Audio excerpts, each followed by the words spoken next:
Leadership Story Talks, where we discuss the practices that engage, motivate, develop, retain, and attract people to businesses.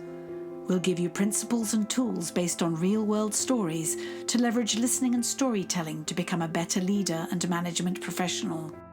Leadership Story Talks is produced by Narativ, a company that focuses on personal storytelling for business. Once I had a criminal case where I was defending a woman who had been accused of child endangerment, and we won the case. I was shocked. She was crying, and I was completely shocked when we heard the verdict.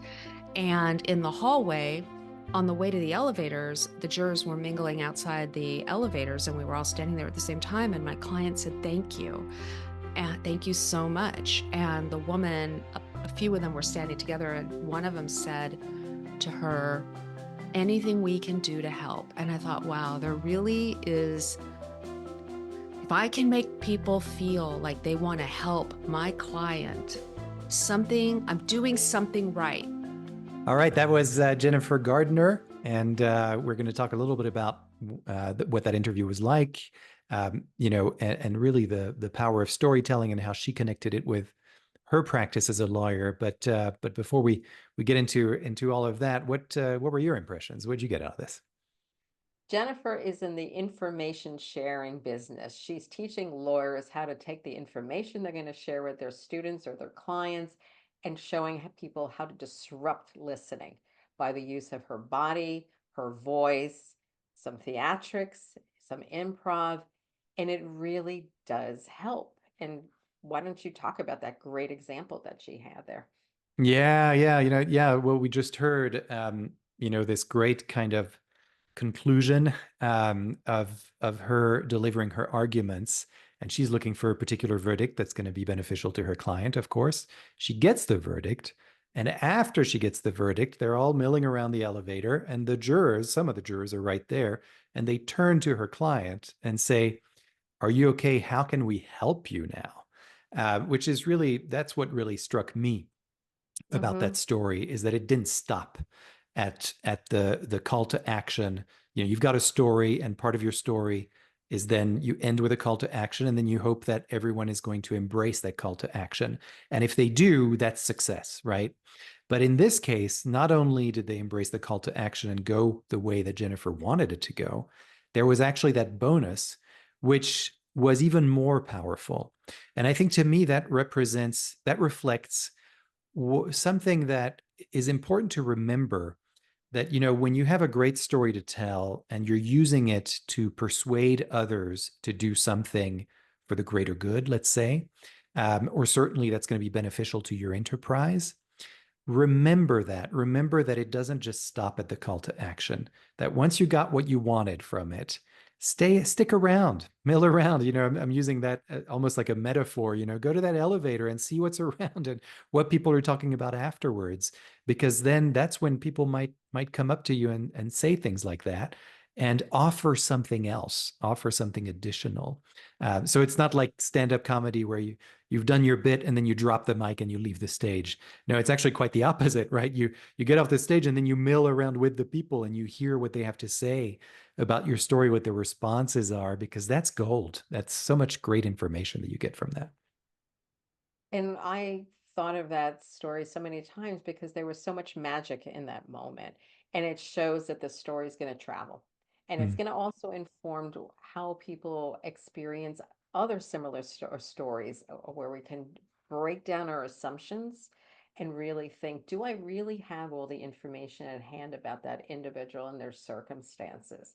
So that one story is going to probably have a huge ripple effect going forward. And that's what you aim for.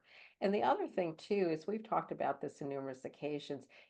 Even though we've talked and shared a story many times, and we think, oh, been there, done that, share the story, it's fresh to the person's ear.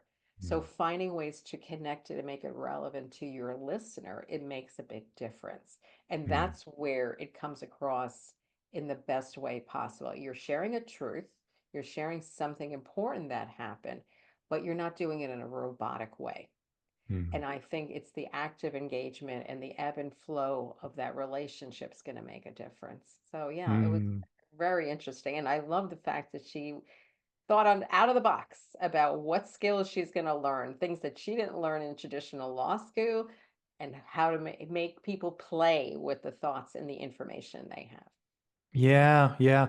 And another connection that's occurring to me at this moment, hearing you speak, is also like the connection with leadership in general, and when you're leading a team and you're trying to share something that, especially when there's a difficult message, we've had a number of people on the podcast talk about how to navigate change and that sort of thing. But this just reminds me, that idea of using storytelling for a purpose. Right now we just talked about the call to action. We talked about getting the verdict you want to get if you're a lawyer, et cetera. But Jennifer also talked a lot about persuasion, and sort of moving that needle so that people can see your point of view, understand it, and then they can see themselves in what that solution might be, or that vision might be for everyone, so that it works for everybody. And there's this one client recently that kind of messaged me a little bit out of the blue. I wasn't expecting it at all, just saying that recently she had a difficult message to share with her team, Mm. and she didn't quite know how to approach it, because if she approached it the usual way, which was, well, here's the difficult message, now I want you all to be part of finding solutions with me, right? In the past, that didn't land so well, because people were kind of stuck with the difficult message. So they were having a hard time getting into the mode of like, okay, growth mindset, positive. Let's get out of, what does this mean for me? Do I still have a job? This sort of thing. So what she did, instead of opening with that message, she actually opened with a personal story about a time when she traveled, and it was a difficult journey. And she talked about every step of that journey and everything that, didn't go well, but how eventually she got to a positive outcome. And then she stopped. She didn't go into the message right away. She just listened to what the team had to say about that. And many people related to that because they had been through similar journeys, maybe not on a travel, but something that happened with their family or even at work, et cetera. And now they were kind of having a discussion about, that journeys, when you're in it, it can be a little difficult, but you got to keep your eye on that positive outcome, right? Trust that something good is going to come out of this. And that's what had happened with this leader. And then she shared the difficult message, and she said she was struck by how engaged people were with finding a solution with her, and that they were having a really productive time, and that in the past, it was hard to get to that productive time. They were kind of stuck in that challenge mode. And so to me, this reflects how a story can help you, move through something, as long as you're willing to put something of yourself out there. That's kind of a vulnerable moment for a leader to talk about something that didn't go so well in her life and how difficult it was, et cetera, and then get to the difficult message for the team. But you've got to be willing to find that personal connection and then share it, and trust that it works. Trust that putting yourself out there, something will come back to you from your team, and they'll be more engaged and they'll want to help. It's a little bit like that person, who came out with the right verdict, and then she hears, how do we help? How can we help you? That's in general what stories can do. People are going to ask you, how can we help you? Well, she showed herself as the leader coach in that example, that she was reflecting and pulling from the past, that she wasn't just looking at a report or looking at information. And she included everyone in the conversation. Because, as you know, in many situations, a lot of times leaders, not just by oversight, they forget that the person you're talking to at the next team in the division, they haven't heard this. It's like a Broadway performance. They're hearing this for the first time.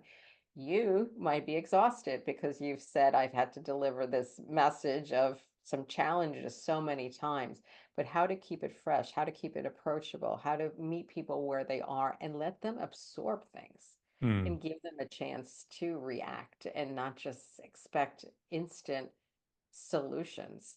But the more she did this, the more she has collaboration and buy-ins. She Yeah. gave them some space to get prepared mentally for something that was going to come after the fact. Yeah, absolutely. Yeah. Now, I think, and that episode is filled with nuggets around storytelling and how to tell a great story, et cetera. But I do think for our listeners, just as a reminder that everything we've said here, the purpose of storytelling and, the kinds of stories you can be telling, and then the kinds of calls to action you can come up with, and the bonus that you'll get when you tell a story, there's also a way to tell a story. And that's what we specialize in, right? We do training programs and workshops around this, one-on-one coaching. And I really encourage people to explore that for themselves, because I think that, it can be a little daunting to sort of say, well, okay, I heard you, Julienne and Jerome, and I hear your guests talking about the power of storytelling, the value of it, and what great results they get out of it. But how do I do this myself, right? And I think sometimes it's good to just remind people that we are Narativ. We have a company that does this, and we can teach you how to do that, because it's not, we don't consider that everybody is an innate storyteller. We do consider that everybody has a story and everybody can tell their story. There's no difference between anyone. Doesn't matter if you're introspective, or not, or extrovert, et cetera, or you've done this a million times, or you're doing it for the first time. Everyone can learn to tell a story, and we've got the method. So you might as well ask us about it. That's excellent. And get people to look up and listen and Yeah. really pay focus. That alone is golden. It's like training your muscle when you're figuring to walk or do stairs to get better in your heartbeat. This trains our listening, which we all Mm, could practice a little bit more. Our yeah. attention, our focus, and our listening. And that's a bonus. Yeah, you can't get to the story without listening. That's where it all begins. So yes, then maybe that's the first next step we encourage people to try out, is just listen. Bring your whole listening to someone. See if you can set aside any distractions and things like that, and really bring your 100% of your listening to that person and see what happens. See what you're going to learn, because it's really it's very enriching, and eye-opening. So there you go. So that's our spiel. Anything else you want to add, Julienne? No, we're good. There's always something more to learn, and we learn ourselves this all the time. The more people we talk to, we're like, "Oh, I have a story for you. I know a person you should talk about." But no, we're good. I'm good for the moment. To the next time. Excellent. Well, dear listeners, if you want to learn more about how you can tell a great story and how you can move your teams in the direction that you want to move them in, or just have a better connection with them, better engagement, whether that's your internal team or your customers, don't hesitate. We're always ready to listen to you. And also remember to leave a review about this podcast, and subscribe, because that way you won't miss an episode. And yes, all of this can be found at narativ.com, narativ.com. That's where we listen to everyone that comes to us. All right. Well, thanks again, Julienne, for being my co-host, and thanks everyone for listening. Bye. Till next time. Bye. For more information on the narrative listening and storytelling method and how it can help your business, go to narativ.com.